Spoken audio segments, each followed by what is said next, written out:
Hey everybody, Lori Broccoloni here.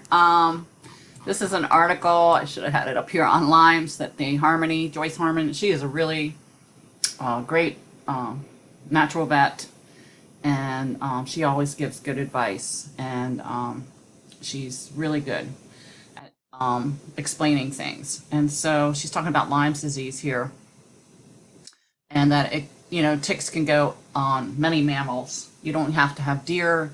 They go like in chipmunks, squirrels, hedgehogs, rats, humans, dogs. Possums eat a lot of ticks. I live by the woods, and I do have possums, and I hardly have any ticks on any of my. I think I had like 3 ticks on my dogs, but she talks about what it is, and it talks about the proteins here and the outer called OSP. I can't say that word. Spicorets. Anyways, and what it does is it gets into your bloodstream and causes havoc on your immune system, and so suppresses natural killer cells in your body once the tick bites you. But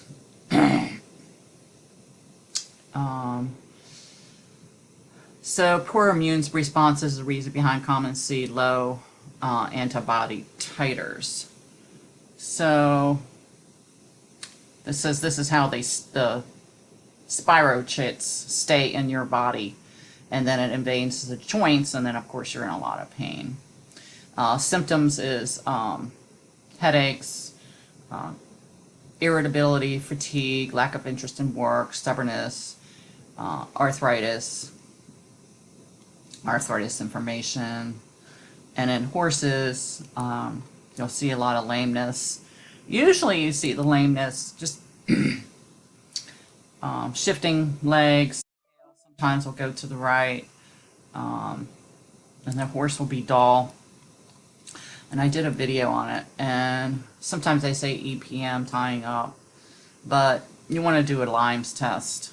So by your vet if you suspect it at all. Now, many a times I've been around horses that I have gone to see, and the vets have said it was something else, and the horses told me through my muscle testing and by the way they were behaving that they had Lyme's.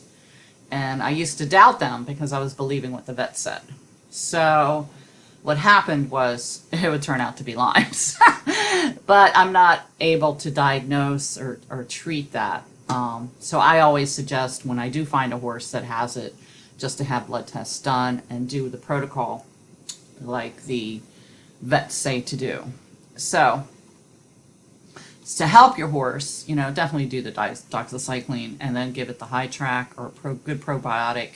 You can give slippery elm during that time, and some bentonite clay. I would suggest the Big Sky minerals and the high track to help with the doxycycline damage that it does to the stomach.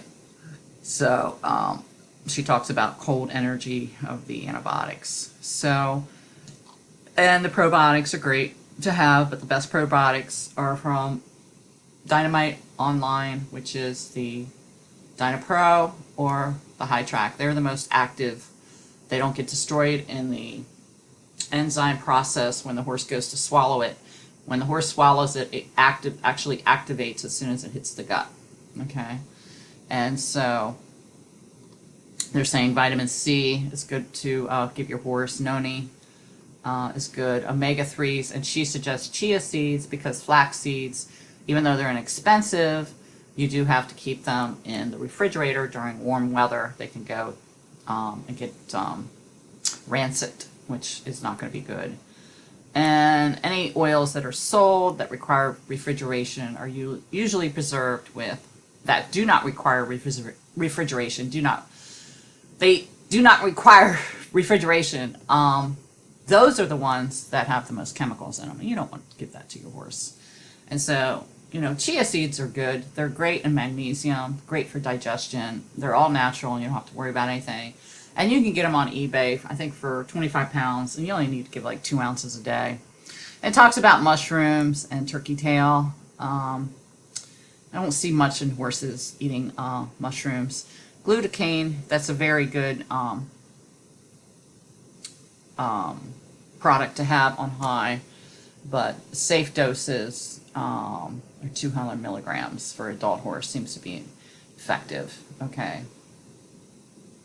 And then they talk about glucosamine, and then they talk about the cannabis oil that can help, but really cannabis oil is very hard to get into your system. Your best bet is to go to the canola oil from from doTERRA. And let me see if I can pull it up here. Let me pause this. So here is the canola oil, and this has the same components as the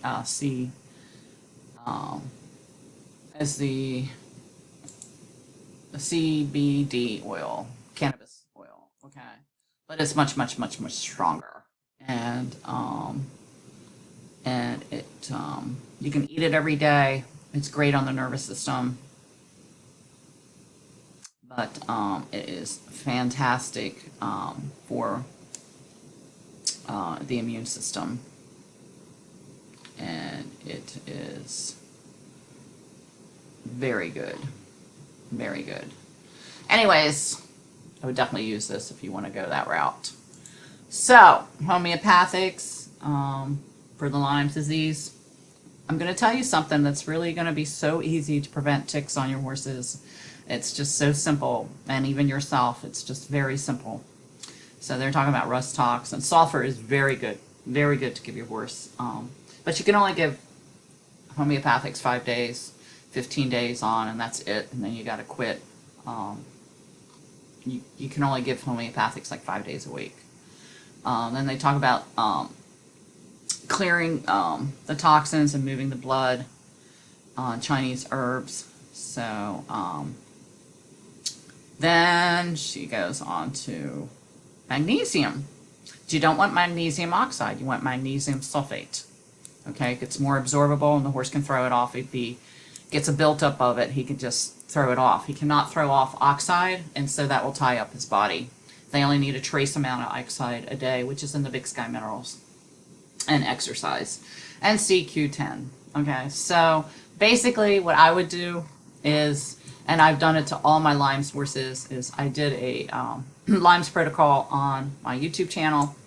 But basically, if you give your horse enough copper, ticks hate copper. They will not go on copper.